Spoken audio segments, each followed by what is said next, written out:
नमस्कार, आदाब। आपके साथ मैं स्मिता शर्मा हूँ और आप देख रहे हैं मेरा YouTube station Smita Sharma journalist. इस व्लॉग में बात करेंगे हम उस बिल की जो अमेरिका के संसद के ऊपरी सदन में तो पारित हो चुका है भारी मतों से।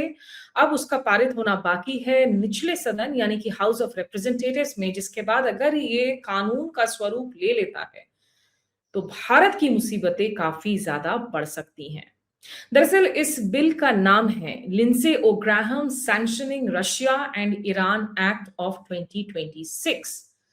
इसके जो मूल आर्किटेक्ट थे इस बिल के वो लिंडसे ग्राहम थे, रिपब्लिकन पार्टी के नेता जिनकी कुछ दिनों पहले मौत हुई, डोनाल्ड ट्रंप के खास माने जाते थे और बहुत हॉकिश थे। ईरान युद्ध को लेकर हमेशा उन्होंने एडवोकेट किया कि ये युद्ध होनी चाहिए। जगह जहां जहां अमेरिका ने युद्ध छेड़ा वो हमेशा उसके समर्थन में उतरते थे। और ओरिजिनली जब ये बिल वो लेकर आ रहे थे तो उनका प्रस्ताव था कि जो देश रूस से भारी मात्रा में तेल और गैस आयात कर रहे हैं, उनसे खरीदारी कर रहे हैं, उन पर आप 500% तक टैरिफ लगाए।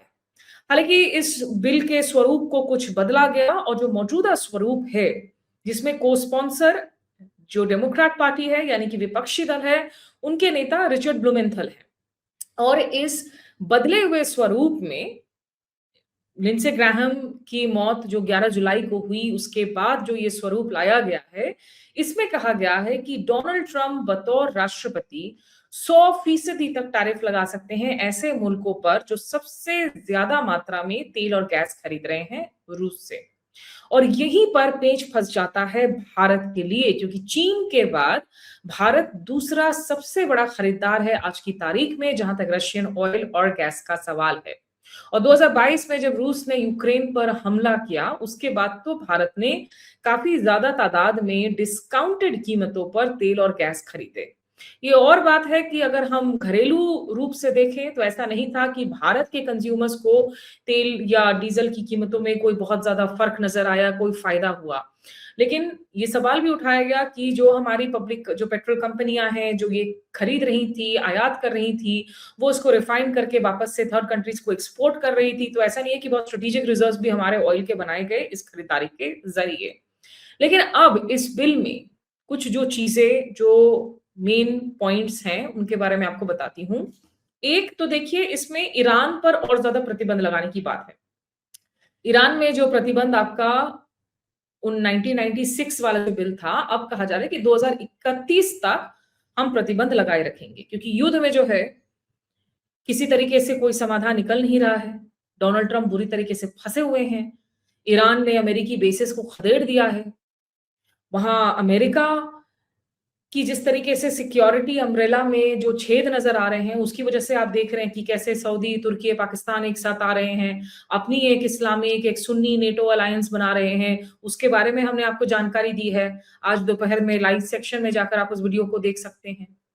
लेकिन ये जो बिल है इसे समझना होगा कि देखिए, इसको दोनों पार्टियों ने समर्थन दिया है, इसको बाईपार्टिजन सपोर्ट मिला है। अभी तक जो हम कहते थे कि भारत और अमेरिका का रिश्ता एक ऐसा रिश्ता है जिसको रिपब्लिकन हो या डेमोक्रेट्स हो, वो दोनों ही मानते हैं कि ये एक जरूरी रिश्ता है, एक natural partnership of the 21st century है।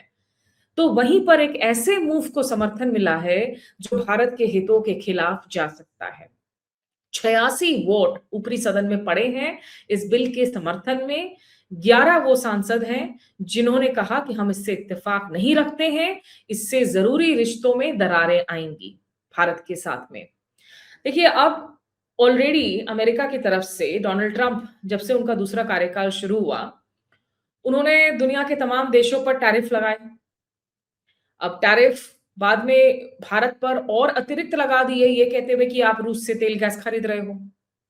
फिर कुछ उन्होंने टैरिफ हटाए। वहां सुप्रीम कोर्ट का जजमेंट आया कि ये टैरिफ सही नहीं है, गलत है अमेरिकी सुप्रीम कोर्ट का। लेकिन पिछले साल अगस्त से अभी भी 50% टैरिफ तो हम झेल रहे हैं। बहुत सारे ऐसे प्रोडक्ट्स हैं जिस पर झेल रहे हैं। और टैरिफ्स ने पहले ही भारत के मैन्युफैक्चरिंग सेक्टर की कमर तोड़ दी, खास करके जो एक्सपोर्ट सेक्टर्स हैं, जो एमएसएमईज हैं, जो लेबर इंटेंसिव मार्केट्स हैं, जिसमें अगर आप कपड़ा देख लें, लेदर, ज्वेलरी, गुजरात सूरत की डायमंड ट्रेडिंग हो या उत्तर प्रदेश चेन्नई की टेक्सटाइल एक्सपोर्ट मार्केट्स हो, इन सब पर बहुत बुरा असर पड़ा। और उस टैरिफ के ऊपर अब इस बिल में आने वाले दिनों में ये प्रावधान है कि डोनाल्ड ट्रंप 100% तक टैरिफ लगा सकते हैं ऑन द हाईएस्ट परचेजर्स, जो सबसे ज्यादा रशियन ऑयल और गैस इंपोर्ट करते हैं, जिनमें 5 देश प्रमुख है। सबसे पहले है चीन, पायदान में दूसरे नंबर पर है भारत, फिर है अजरबैजान, हंगरी और स्लोवाकिया। तो 50% प्लस अगर डोनाल्ड ट्रंप एक कार्व आउट नहीं देते हैं, 100% तक टैरिफ लगाते हैं, 150% तक टैरिफ लगाते हैं, तो आप सोचिए कि हमारी आर्थिक व्यवस्था कितनी ज्यादा चरमरा सकती है। जो हमारी मोदी सरकार है, जो अभी तक डोनाल्ड ट्रंप से कोई पंगे नहीं ले रही थी, किसी भी मुद्दे पर उनके सामने आसानी से खड़ा होता हुआ नजर नहीं आता, जहां तक हमारा रिस्पॉन्स है, क्योंकि हमें लगता है कि let's not rock the boat further. लेकिन इसने एक और तलवार जो है कहीं ना कहीं लटका दी है हमारे सिर पर। और देखिए, इसका टाइमलाइन अभी बिल्कुल क्लियर ऐसा नहीं है, क्योंकि पहले इसको अब निचले सदन से भी पारित होना होगा। निचले सदन में इस वक्त रिसेस है, वो 31 अगस्त से जो है दोबारा से हाउस ऑफ रिप्रेजेंटेटिव्स की बैठक होगी।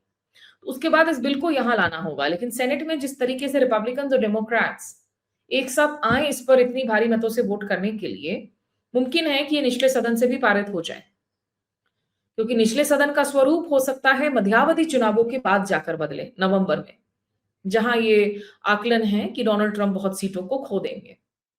लेकिन निचले सदन में अगर ये पारित होता है, ऐसा नहीं है कि ये ऑटोमेटिकली लागू हो जाएगा।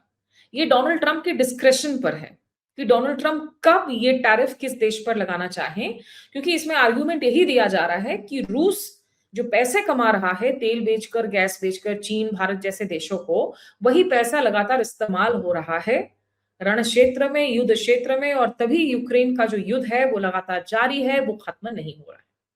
लेकिन इसमें एक हिपोक्रेसी भी है, क्योंकि आज की तारीख में अभी भी यूरोप के कई देश रूस से तेल गैस खरीद रहे हैं।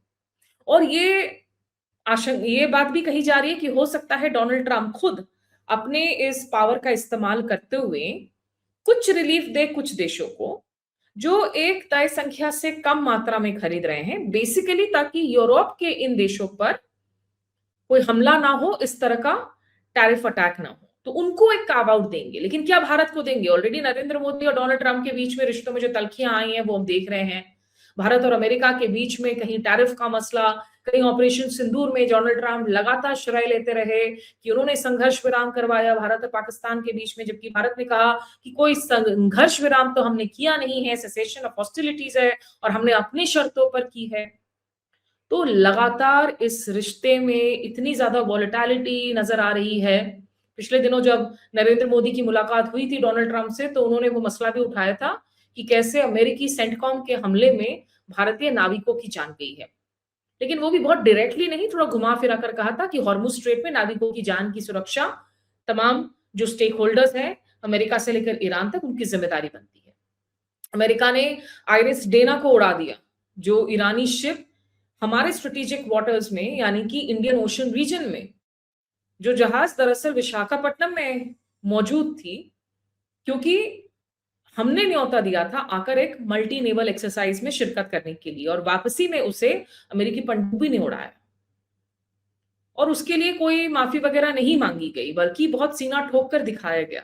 तो भारत अमेरिकी रिश्तों में बहुत इस वक्त मौजूदा दरार हैं, और ऊपर से जब इस बिल को अगर पारित कर दिया जाता है तो लगातार एक तलवार लटकेगी इस सरकार के ऊपर। एप्स्टीन फाइल्स में हरदीप पुरी के कथित इन्वॉल्वमेंट को लेकर विवाद है।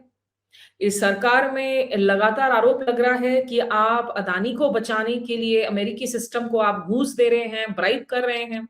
विपक्ष इन मुद्दों को लेकर लगातार लामबंद है, सड़क से लेकर संसद तक आप इसकी गूंज सुन रहे हैं, विपक्ष के तमाम प्रोटेस्ट्स में, कैंपेन्स में। और अब इस बिल का आना ये भारत की मुसीबतें काफी ज्यादा बढ़ा सकता है। हालांकि एकाध ऐसे नेता जरूर हैं जो खुद डोनाल्ड ट्रंप की ही रिपब्लिकन पार्टी के आवाज हैं, लेकिन कह रहे हैं कि ये सही नहीं होगा अगर ऐसा हुआ तो। जैसे केंटकी से जो रिपब्लिकन पार्टी के सेनेटर हैं रैंड पॉल, जिन्होंने इसके खिलाफ वोट किया, उन्होंने कहा कि अमेरिका अगर 100% तक टैरिफ लगाता है भारत या चीन पर, तो this will be the equivalent of shooting ourselves in the foot.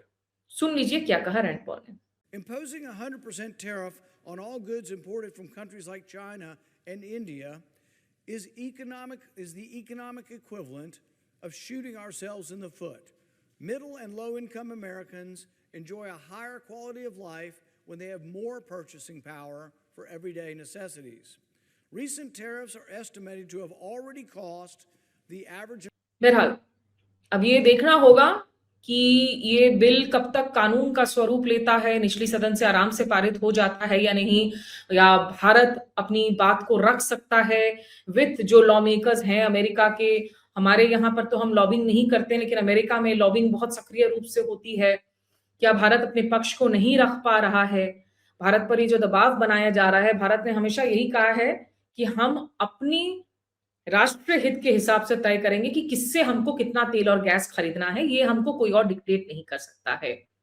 लेकिन ये जवाब निश्चित रूप से काफ़ी नहीं है। अब आगे क्या होगा इस पर नज़रें बनी रहेंगी, लेकिन मुसीबत तो और बढ़ गई है और भारत और अमेरिका के रिश्ते, एक दौर था जब बाइपार्टिसन रिश्ता था, सपोर्ट था, स्टेबल था, आज कतई वैसा नहीं है। बस यही कुछ अपडेट्स आप लोगों को देनी थी इस बिल के बारे में। अभी मेरे साथ बस इतना ही। नमस्कार, आदाब।